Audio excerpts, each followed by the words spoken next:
The Arizona Territory lay beneath a blazing autumn sun, its endless stretches of sand and red rock shimmering in the afternoon heat. A battered stagecoach groaned to a stop in the tiny settlement of Red Creek, sending a cloud of dust swirling through the narrow street. There were only a handful of buildings, a general store, a blacksmith shop, a weathered saloon, and a small boarding house with peeling paint. It was the kind of town travelers passed through without remembering. Clara Bennett stepped carefully from the coach, clutching the handles of two worn leather suitcases. At 23, she had already endured more hardship than most women her age. After losing both parents to illness, she had survived by working as a teacher and governess wherever families needed her. When she answered an advertisement from a ranch family seeking someone to educate their children, she believed her fortunes were finally changing. She brushed the dust from her plain blue traveling dress and smiled with quiet hope. Everything she owned rested inside those two suitcases. A few dresses, several treasured books, her mother's worn Bible, and a small wooden music box that had belonged to her father. They were not valuable to anyone else, but to Clara they were reminders that she still belonged somewhere. Walking toward the boarding house, she asked the innkeeper where she could find the Carter family, the people who had hired her. The older man's expression softened with sympathy before he answered. "I'm sorry, miss," he said quietly. "The Carter ranch burned nearly 3 weeks ago.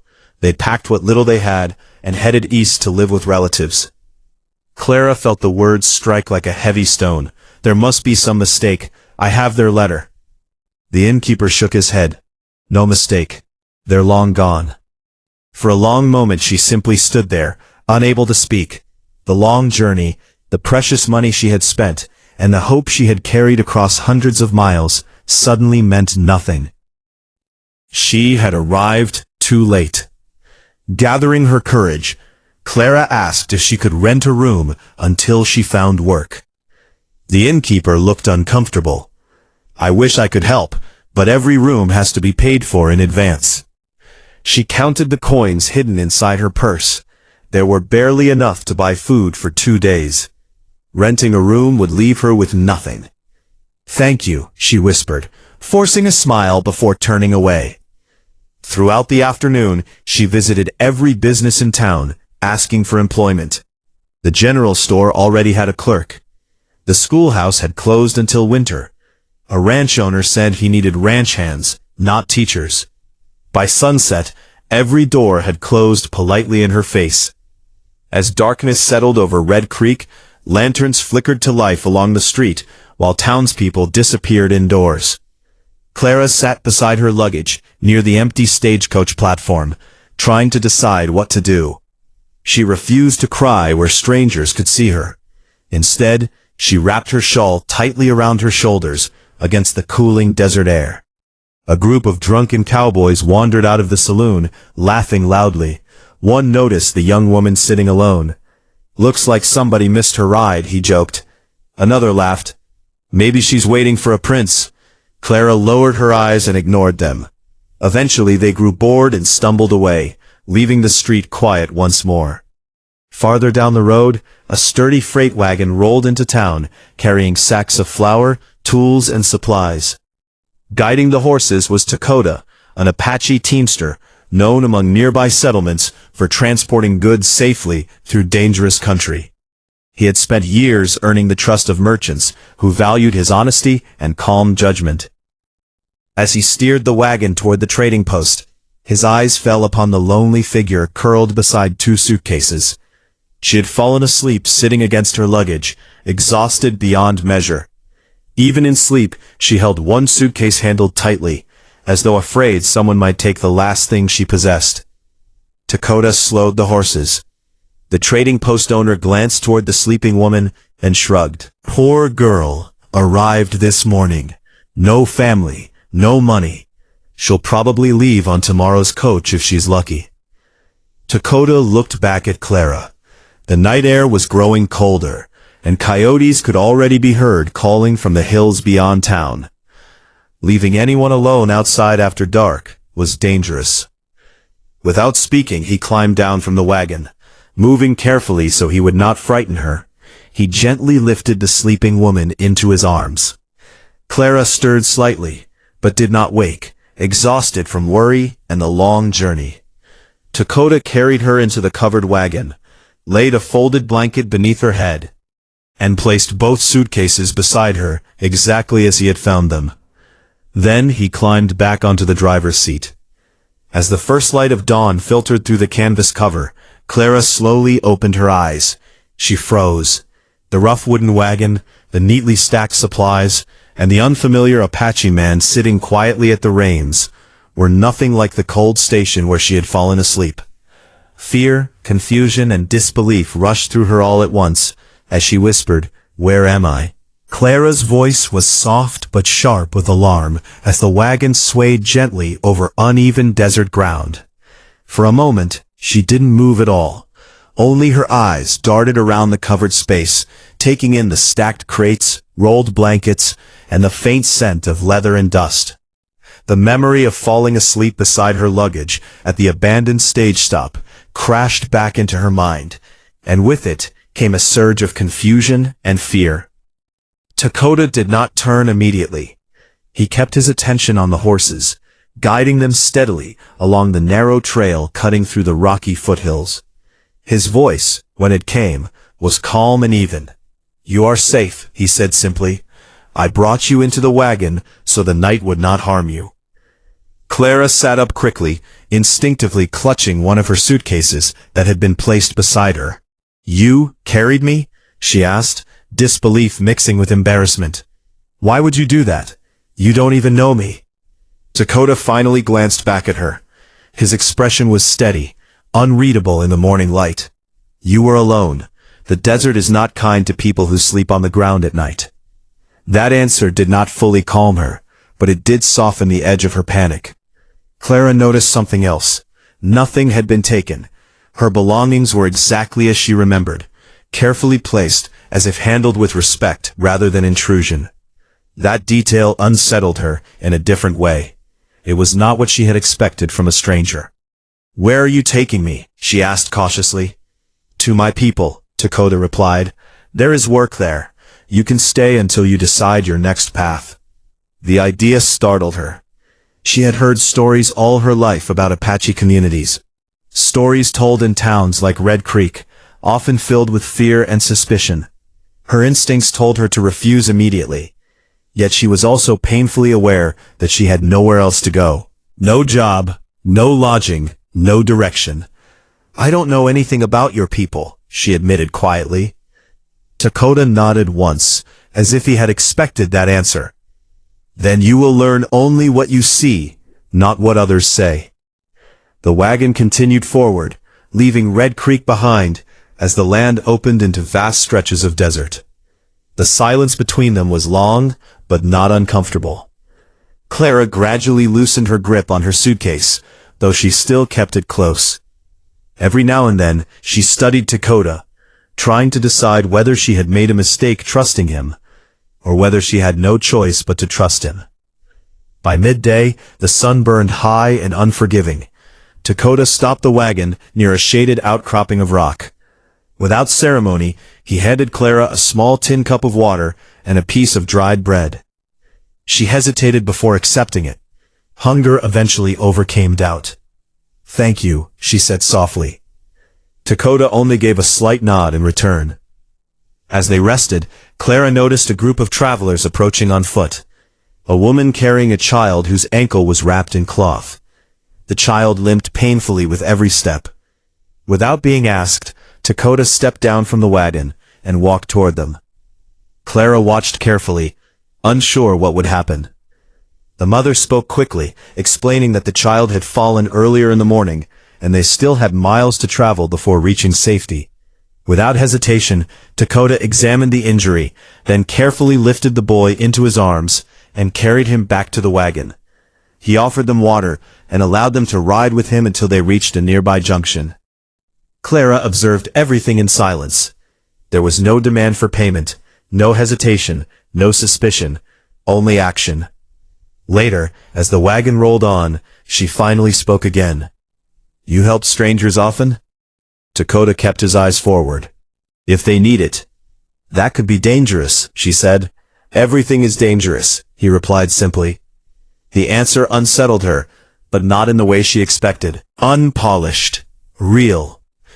As evening approached and the sky turned orange and violet, Clara found herself no longer watching him with fear, but with cautious curiosity.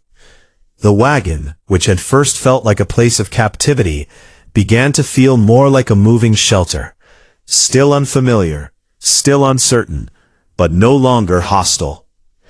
When they finally stopped for the night beneath a wide desert sky, Dakota built a small fire at a safe distance from the wagon. Clara stayed inside at first, unsure whether she was allowed to step out. Eventually, she did, clutching her shawl as she watched him sit quietly by the flames. For the first time since arriving in Red Creek, she was not alone on the ground beside her luggage. And yet, she was still unsure whether the man who had carried her from that place was her rescuer or not. By the time the wagon reached the edge of the Apache settlement, Clara had begun to understand something important about the man who had brought her there. Dakota spoke little, but acted with steady purpose. The land around them shifted from open desert into a valley lined with cottonwood trees and flowing water, a rare sight in the dry territory. Small homes and gathered shelters formed a quiet community that felt both distant from and deeply connected to the world Clara had known. When they entered, conversation paused. People watched the wagon pass with calm but careful attention. Clara felt the weight of their gaze and instinctively straightened her posture, suddenly aware that she was an outsider in every sense. Dakota guided the wagon to a stop near a central area where several women were preparing food and weaving baskets. One of the older women approached first. Her expression was unreadable as she studied Clara. Dakota spoke briefly in Apache, his tone respectful. The woman listened, then turned her attention to Clara. "You will stay here," she said, in accented English. It was not a question. Clara hesitated. "Only until I find work," she replied politely. The woman nodded once as if accepting the condition without issue. That simple exchange surprised Clara. She had expected suspicion, maybe even rejection. Instead, there was quiet acceptance, not warm, not cold, but practical. She was given a small space in a shared dwelling and a place to store her belongings. No one treated her as a guest of honor, but no one treated her as an intruder either. Dakota helped unload her suitcases without speaking much.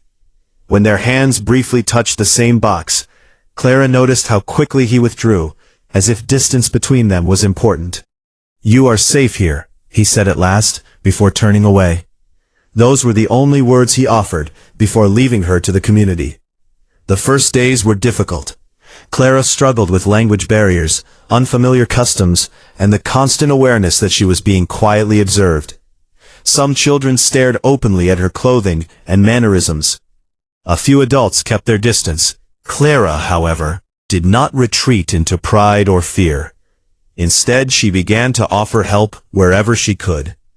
She noticed the children gathering near a shaded area without formal instruction.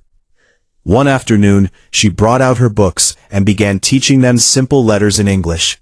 At first, they only watched. Then one child repeated a sound, then another. Within days, a small group gathered regularly. She also learned from the women. They showed her how to weave baskets using desert grasses, how to prepare food from unfamiliar plants, and how to conserve water carefully. Clara made mistakes, many of them, but she accepted correction without complaint. Slowly, she began to understand that survival here required patience more than certainty. One morning, illness spread through a few of the elders due to a sudden change in weather. Clara immediately volunteered to help, using what limited knowledge she had to assist with care. She boiled water, prepared simple remedies, and stayed awake through the night when others rested. Her efforts were not perfect, but they were sincere, and they mattered. Word of her dedication spread quietly through the settlement. Dakota observed from a distance during these days. He did not interfere, nor did he praise her. Yet Clara sometimes caught him watching when she did not expect it. His expression remained neutral, but something in his gaze had begun to change. Not distrust, but thoughtfulness. One evening, as Clara sat outside repairing a torn piece of cloth, Dakota approached and stopped a few steps away. "You did not leave," he said. Clara looked up. "I had nowhere else to go." "That is not why most people stay," he replied. She considered that. "Maybe I stayed because people here did not turn me away." Dakota studied her for a long moment, as if weighing her words against something unspoken. Then he nodded slightly and sat nearby, though not too close. "You are learning," he said at last. "So are you," Clara replied before she could stop herself. For the first time, a faint trace of something like amusement touched his expression. As days turned into weeks, Clara's presence shifted from uncertain outsider to quiet contributor. She was still not fully part of the community, but she was no longer separate from it either. Children greeted her when she passed. The women included her in daily tasks. Even the elders, once cautious, now acknowledged her with small gestures of approval. Dakota remained distant, but not indifferent. And in that distance, Clara began to sense something she did not yet have words for. Respect slowly growing where suspicion once stood, and something even deeper beginning to form beneath it, quiet as the desert before a storm. The harmony Clara had slowly begun to feel in the valley did not go unnoticed by the world beyond it. Life in the settlement continued with steady rhythm, children learning, elders recovering, families working the land, but there was an uneasy shift in the air, like a storm forming far beyond the horizon that no one could yet see clearly. It began with strangers. First came a surveyor, then a group of well-dressed men riding in from the east. They did not enter the settlement at first. Instead, they stood at a distance, studying the valley, marking notes on paper, and speaking in low, confident tones. Among them was a land developer named Edward Harrington, a man known for turning unsettled territories into profitable claims. He was polite on the surface, but his eyes carried calculation rather than curiosity. Harrington had discovered what others had missed, a reliable water source running through Apache land, a rare and valuable resource in the region. Where others saw a home, he saw opportunity. And where laws were unclear, he saw advantage. Within days, rumors began spreading in nearby towns. The Apache community was accused of blocking legal settlement expansion and endangering trade routes. None of it was true, but truth mattered less than perception. Harrington ensured that witnesses, some paid, some threatened, spoke of imaginary attacks and stolen livestock. The story grew more dangerous with every retelling. Soon, soldiers arrived in the territory. Clara first learned of it when a traveling trader passed through the valley, speaking urgently to the elders. He warned that orders had been issued to clear the land for official development. The phrase sounded clean and bureaucratic, but everyone understood what it meant. Dakota's expression hardened when he heard the news. It was the first time Clara had seen uncertainty in him. Not fear, but the weight of knowing a conflict was coming that could not be avoided easily. "This is not the truth," Clara said firmly, after hearing the accusations. "No," Dakota replied, "but it is what they believe." That distinction chilled her more than she expected. Some suggested moving deeper into the mountains temporarily. Others insisted they had done nothing wrong and should not be forced to leave their home. The debate was heavy, filled with history and pain that Clara was only beginning to understand. That night, Clara could not sleep. She walked outside under the pale moonlight, her thoughts racing. She had come here with nothing, been given shelter, and slowly earned trust. Now she was watching that fragile peace threatened by forces far beyond the valley. Dakota found her sitting near the edge of the settlement. "You should rest," he said quietly. "I can't," she replied. "They're going to lose everything." Dakota looked toward the dark mountains. "They have faced this before."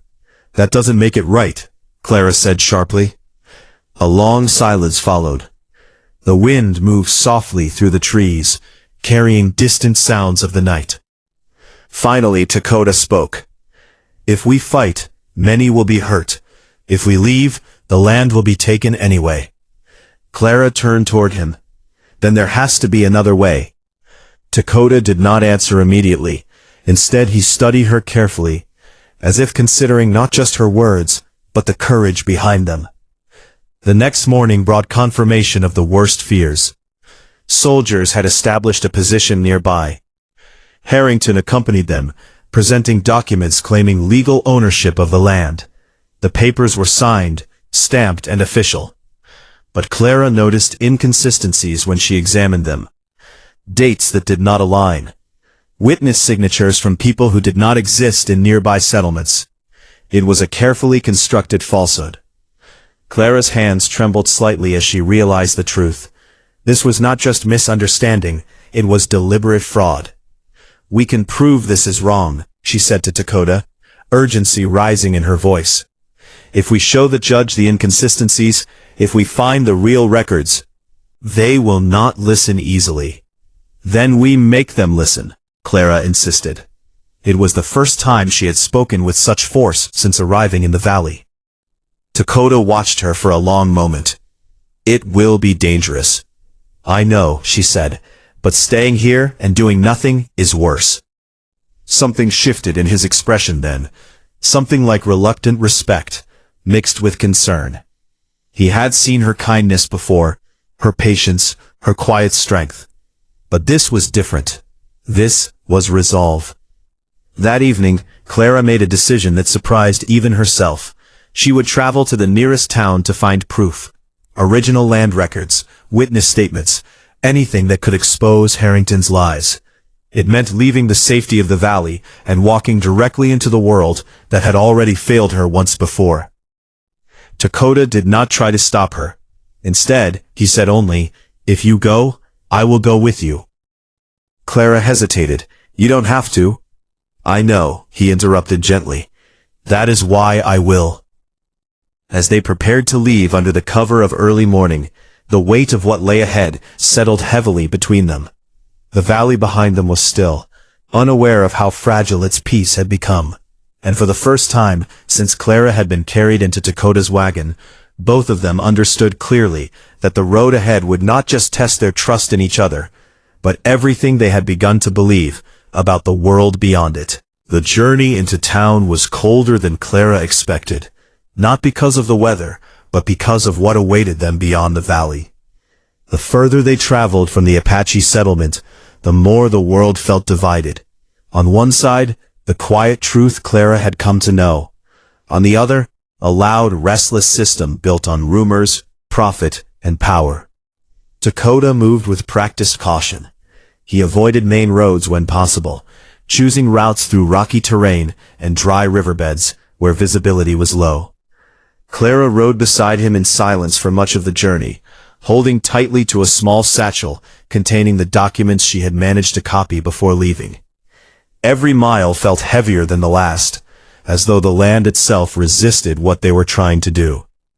When they finally reached the town of Mesa Ridge, it was already alive with activity. Horses clattered against wooden streets, merchants shouted from storefronts, and soldiers stood near the courthouse with an air of authority that discouraged questions. Edward Harrington was there too. Clara recognized him immediately from descriptions she had heard in the settlement. He stood near a group of officials, speaking confidently, his tone smooth and controlled. When his eyes briefly landed on Clara, there was a flicker of recognition and irritation. Dakota kept a slight distance, watching everything without drawing attention. Clara knew he was ready to act if needed, but this battle would not be fought with weapons. It would be fought with truth. Inside the courthouse, Clara requested to speak with the territorial judge. At first, she was dismissed as just another unsettled settler, but her persistence and the urgency in her voice eventually earned her a brief hearing. When she stood before the judge, her hands trembled slightly, but her voice did not break. "These documents are false," she said firmly, placing her satchel on the table. "The land records have been altered. Witness signatures are fabricated. The dates do not match official territorial filings." A murmur spread through the room. Harrington stepped forward smoothly. "Your Honor, this woman is confused. She is associated with the Apache group occupying disputed land. Her claims are emotional, not factual." Clara met his gaze. "Then verify them," she said. "Compare them with the original registry in Santa Fe. Ask for the witnesses in those documents. They do not exist." The judge studied her carefully, then the papers, then Harrington. Something in Clara's certainty gave him pause. "I will have the records checked," he said finally. The room shifted immediately. Harrington's confidence tightened, but for the first time, uncertainty crept into his expression. "I will have the records checked," he repeated finally. The room shifted immediately. Harrington's confidence tightened, but for the first time, uncertainty crept into his expression. Outside the courthouse, tension followed them like a shadow. Clara stepped into the sunlight, her heart pounding. She had done everything she could inside those walls, but she knew Harrington would not simply accept defeat. Dakota approached quietly. "They believed you," he said. "For now," Clara replied, "but he won't stop." Dakota nodded once. "No, he will try to stop us." They did not have to wait long. That evening, as Clara and Dakota prepared to leave town, a group of armed men blocked the road. They wore no official insignia, but their movements were coordinated, deliberate. Harrington had sent them, not as law, but as enforcement without questions. "Hand over the documents," one of them called out. Clara stepped back instinctively, clutching her satchel. Dakota moved slightly in front of her, not aggressive, but protective. "There is no need for violence," Dakota said calmly. One of the men laughed. "There always is." The tension snapped in an instant. Before the situation could escalate further, Dakota acted, not with force, but with precision. He released the reins of the horses, causing the wagon behind them to shift and block the narrow road. The sudden movement disrupted the men's formation just enough to create confusion. Clara seized the moment, slipping past the obstruction, with Dakota guiding her through a side path he clearly already knew. They ran until the town lights faded behind them. Only when they reached a safe distance did they slow, both breathing heavily. Clara looked at him, her voice unsteady. "You knew they would do that." Dakota nodded. "I expected it." "And you still came with me?" "I told you I would." Something shifted between them then. Not sudden, not explosive, but steady and undeniable. It was not just gratitude anymore. Not just trust built from shared hardship. It was something deeper, formed in the space between danger and survival, honesty and choice. Clara looked down at the documents in her hands. If the judge confirms this, Harrington loses everything. Dakota looked toward the dark horizon. "And he will not accept that easily." Clara hesitated, then spoke quietly. "Neither will we. Not anymore." A long silence followed, filled only by the wind moving through dry grass. Then Dakota said something he had never said before with such openness. "You did not have to come to my people. You did not have to stay. But you did." Clara met his gaze. "And you didn't have to carry me out of that station." For the first time, there was no distance between them in the way they looked at each other. Only understanding. And in that understanding, something fragile and powerful began to take shape. Something neither of them had planned for, but both of them were now willing to protect. The days that followed were heavy with waiting. Clara and Dakota returned to the Apache settlement under a sky that felt unusually still, as if even the wind was holding its breath. News of the confrontation in Mesa Ridge arrived ahead of them through traveling traders and sympathetic messengers. The judge had ordered a full review of the land documents. Harrington's claims were suspended pending verification. It was not victory yet, but it was the first crack in a wall that had once seemed unbreakable. Within the settlement, hope returned slowly. People did not celebrate loudly. Instead, they worked, watched, and waited. Clara could feel the change in how they looked at her now. She was no longer simply the woman Dakota had brought from the desert. She was someone who had stepped into danger and returned with proof that truth still mattered. Dakota, however, remained cautious. He had seen too many moments of fragile peace collapse into loss. Still, when he looked at Clara, something in his expression had softened in a way even he could not fully hide. One evening, as the sun dipped behind the mountains, the elders called for a gathering. Clara stood beside Dakota as they addressed the community. The judge's investigation was ongoing, but the immediate threat of forced removal had been delayed. That delay, small as it seemed, had given them space to breathe. When the meeting ended, one of the elders stepped forward and spoke in Apache, then translated for Clara. "You came to us with nothing," the elder said. "But you did not remain with nothing. You gave knowledge, you gave courage, and you did not turn away when it would have been easier to leave." Clara lowered her gaze, humbled. "I only did what was right." The elder nodded. "That is why it mattered." Then, to her surprise, the elders turned toward Dakota. "And you," the elder continued, "brought her here when no one else would have stopped. You saw what others ignored." Dakota did not respond immediately. He rarely spoke in moments like this. But, when he did, his voice was steady. "I did not know what she would become here," he said. "I only knew she should not be left alone." A quiet murmur passed through the group. Not approval, not judgment, understanding. After the gathering, Clara and Dakota walked away from the center of the settlement together. The sky had turned deep indigo, and stars were beginning to appear. Clara broke the silence first.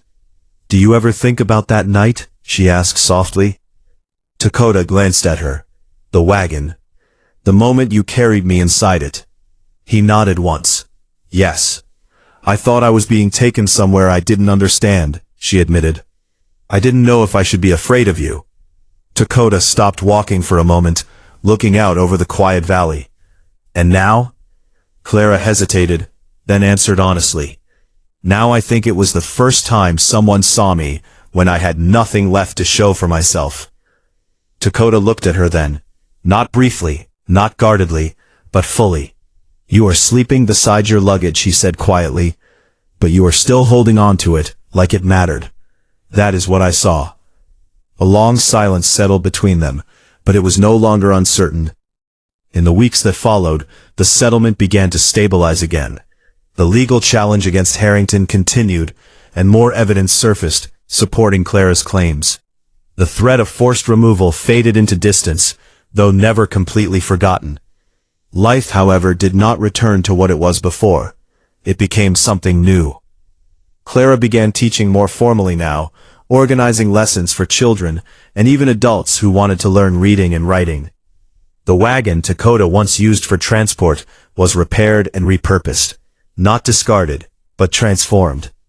Clara helped convert it into a mobile learning space, carrying books, supplies, and materials for teaching. Dakota resumed his work as a wagon driver, but now he often traveled with Clara beside him. Not because she needed protection, but because their paths had become difficult to separate. One morning, the elders gathered again, but this time not for crisis. Instead, they came with a different purpose. They brought forward a simple but meaningful gift: permission for Clara and Dakota to build a shared home within the settlement. A place not defined by outsider or resident, but by belonging. No grand speeches followed. No elaborate ceremony. Only acceptance. That evening, Clara stood beside the old wagon one last time, before it was repurposed fully for their new work. The same wagon she had once woken inside in fear now stood as a symbol of everything that had changed since that night. Dakota joined her quietly. "You were right," Clara said softly. "About what?" "That one night can change everything." Dakota looked at the wagon, then at her. "It was not the night," he said. "It was what came after it." Clara smiled faintly. "And what came after it?" Dakota paused, then answered simply. "You stayed." As the first light of dawn touched the valley, the old wagon rolled forward once more, no longer carrying a frightened stranger into uncertainty, but carrying two people who had found something neither of them had been searching for, but both had come to protect. And behind them, the settlement slowly awakened, not to fear, but to the quiet certainty that even the smallest act of kindness can change the direction of a life forever.